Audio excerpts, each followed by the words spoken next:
The Adams County Board of Commissioners is now in order. It is Tuesday, July 17th, 9:30 a.m. Let's have a roll call, please. Commissioner Hodge, Here. Commissioner Tedesco, Here. Commissioner Henry, Here. Commissioner Odoracio, Here. Commissioner Hanson. I can hear you outside.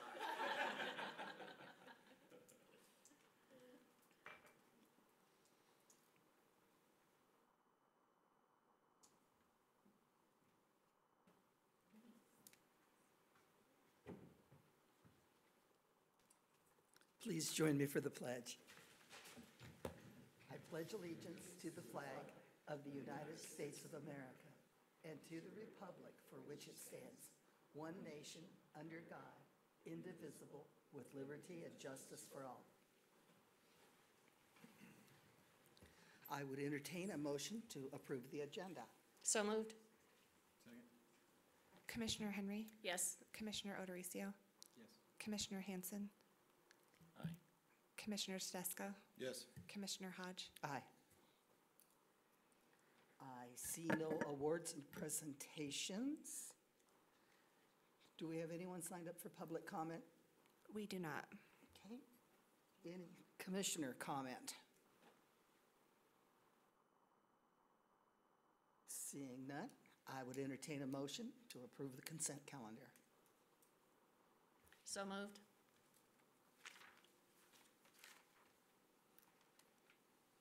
Second.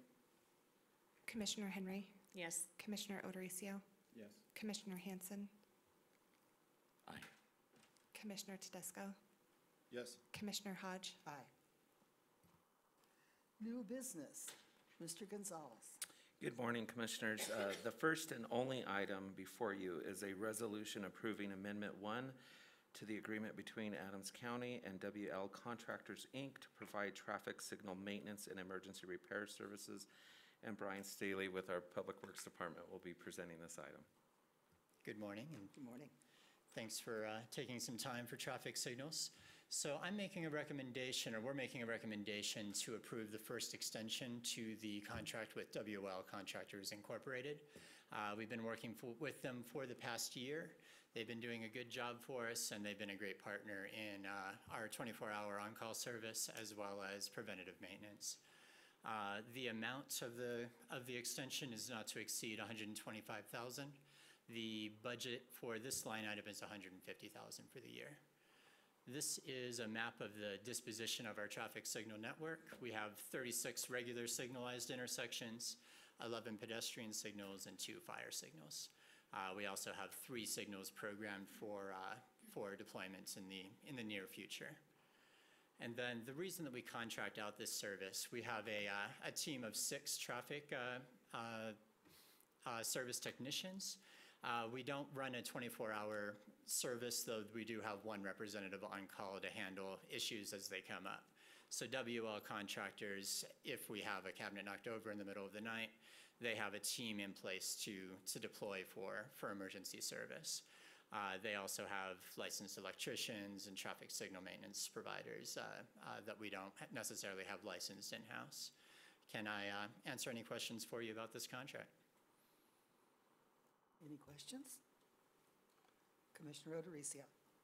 Are these the same traffic signal boxes that we're also working on in our ARC program? They are, yeah. And so if we have to replace one, will we just have to go back and, are we going to announce that people can come back and we'll have to repaint it or recover it, right? Rewrap it. Okay. So if we can salvage the cabinet, we certainly would, and we'd instruct our contractor to keep an eye out for that. But as you can see in the top photo, that's not always the case when the cabinet gets hit by a car. So. Got it. Thank you. Any further questions? Is there a motion? Chair, I move for a resolution approving Amendment 1 to the agreement between Adams County and WL Contractors Incorporated to provide traffic signal maintenance and emergency repair services. Second. Commissioner Henry, Yes. Commissioner Odoracio, Yes. Commissioner Hanson, Aye. Commissioner Tedesco, Yes. Commissioner Hodge. Aye. Ms. Miller, County Attorney. Good morning, Commissioners. I would ask that we go into executive session today pursuant to Colorado Revised Statute 246402-4B for the purpose of receiving legal advice regarding unauthorized inhabitation of public and private spaces. So moved? Second. Commissioner Henry, Yes. Commissioner O'Dorisio, Yes. Commissioner Hanson, Aye. Commissioner Tedesco, Yes. Commissioner Hodge. Aye. Okay, at this point, we will take a brief recess to set up for our land use hearings.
Ready.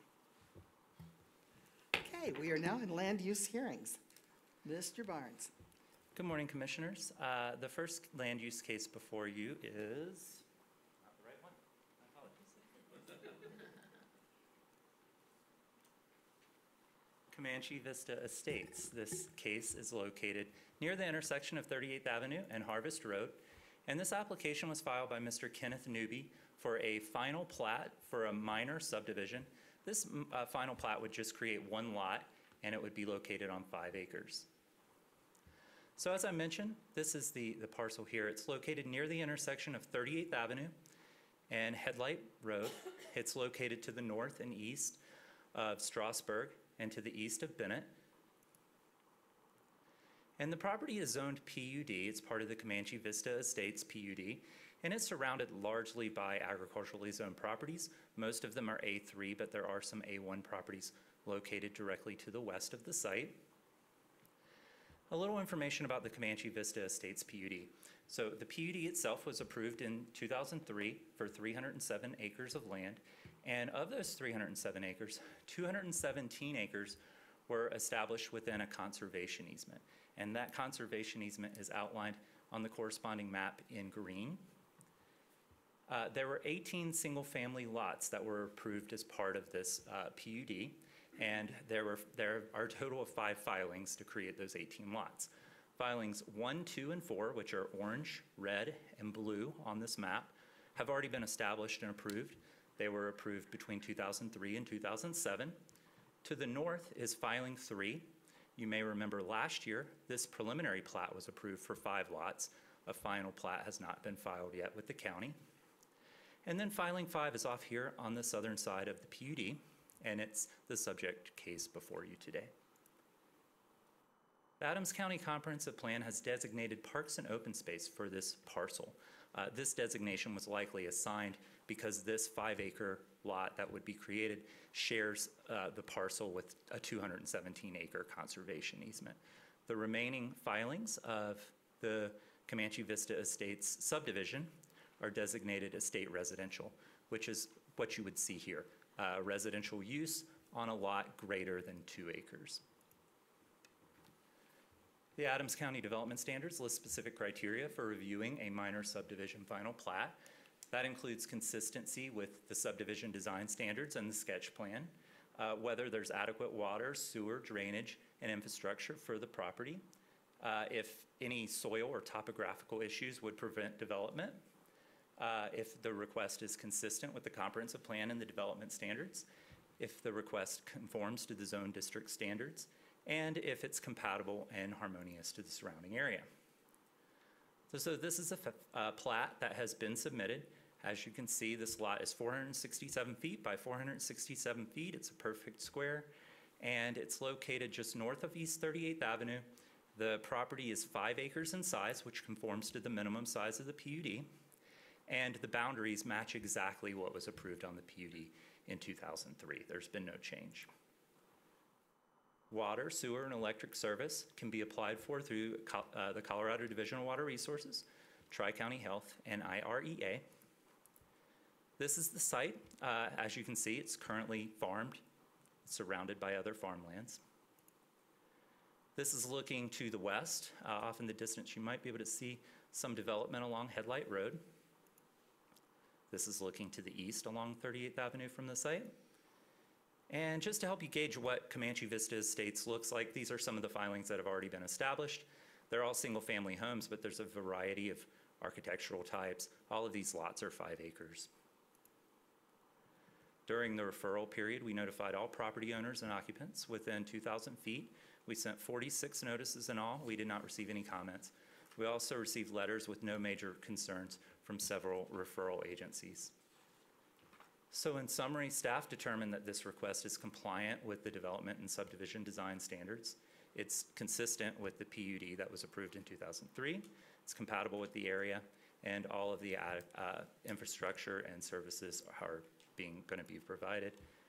At the Planning Commission on June 28th, there were no members of the public present to speak about this case, and the Planning Commission recommended approval of this request with 11 findings of fact and 1 condition. Thank you. Any questions? Has anyone signed up to testify? No. Does anyone in the audience wish to testify on this piece? Is applicant present?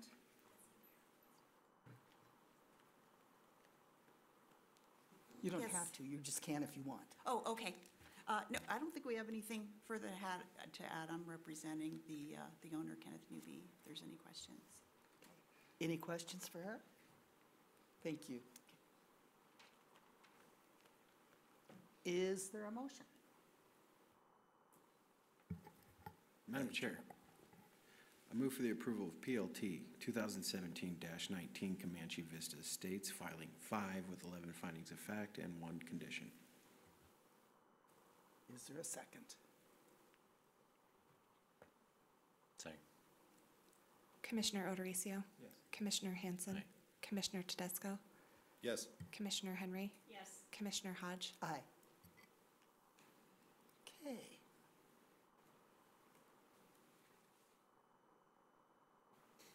Mr. Barnes. The final land use case before you is known as Verizon Hellstorm, and this property is located at 4992 East 100th Avenue. And this application was filed by Centerline Solutions for a conditional use permit. They would like to allow a commercial telecommunications tower in the A1 zone district. The property is located here in the center of the screen. It's 14 acres in area, and it's located just south and east of where 100th Avenue intersects Riverdale Road. The property is vacant, and property to the south is also vacant. It's surrounded by some residential uses to the west and to the northeast. The property is zoned A1, which is an agricultural zone. It's typically where you'll find single-family uses on lots at around 2.5 acres. It's also surrounded by large portions of the city of Thornton as well. The Adams County Comprehensive Plan has designated a future land use of urban residential, which is typically where you'll find residential uses at a density greater than 1 unit per acre. The use of a telecommunications tower would help support that type of development.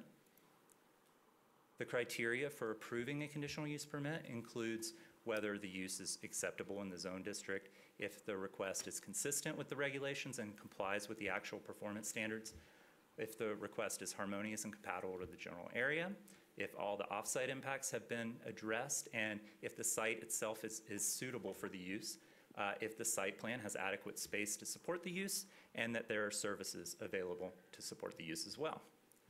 So this is a zoomed-in picture of the aerial view of the property. The proposed tower location would be here on the southeastern corner of this 14-acre parcel. And the applicant's site plan shows that this tower location would be located about 555 feet from the closest right-of-way, which is East 100th Avenue. And the nearest property line is to the south. It would be 95 feet from that property line as well. The applicant has designed this tower to be located completely within a silo structure. And so when you're looking at this structure, you won't see any portions of the tower. It'll all be enclosed within this silo, which will help it be compatible to the surrounding agricultural area. The silo is proposed to be 70 feet in height, and it would be surrounded at the base by a 6-foot wooden screen fence, which would help shield some of the equipment view from the property. In the A1 zone district, 35 feet is the maximum height allowed. However, 70 feet is allowed for agricultural structures. Because this is a tower, it's not really agricultural. And so with this request, there is a waiver to exceed the maximum height of the zone district, which is 35 feet. The applicant is also proposing landscaping around the base of the fence. They're proposing 7 shrubs that grow about 3.5 feet in height on the outside of the fence. The applicant included coverage maps. This is the proposed tower location. And as you can see, there's not a lot of coverage in this area, but if this tower were to be approved, this area's coverage would increase dramatically.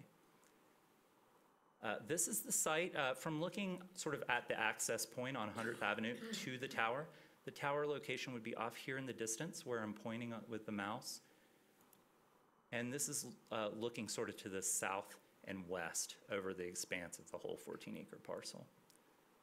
This is looking to the west. Off in the distance, you could probably see Riverdale Road. And this is looking to the east.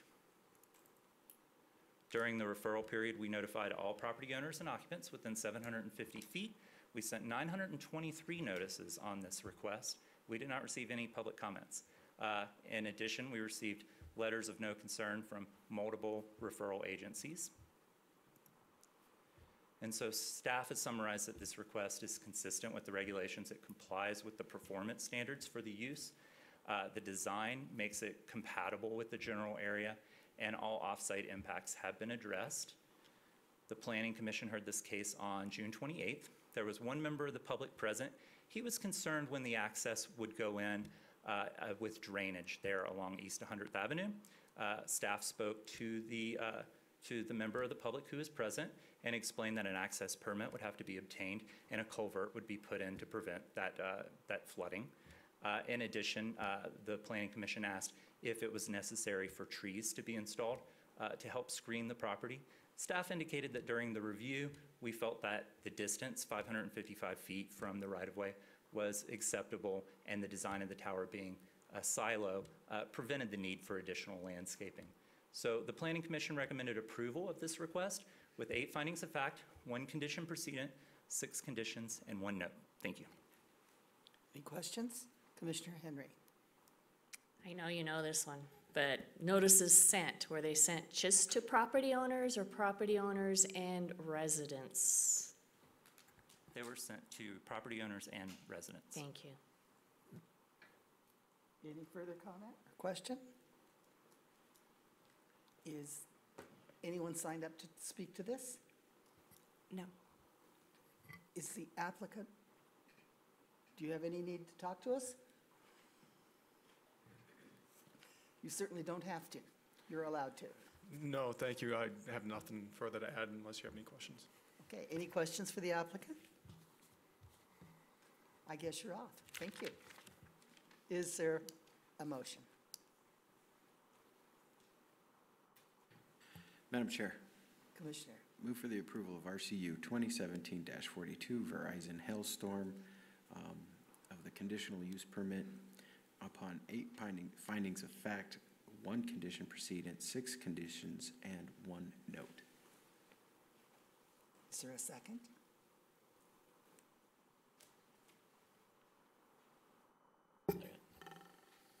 Commissioner O'Dorisio, Yes. Commissioner Hanson, Commissioner Tedesco, Yes. Commissioner Henry, Yes. Commissioner Hodge. Aye. Seeing no further business before us, we are adjourned.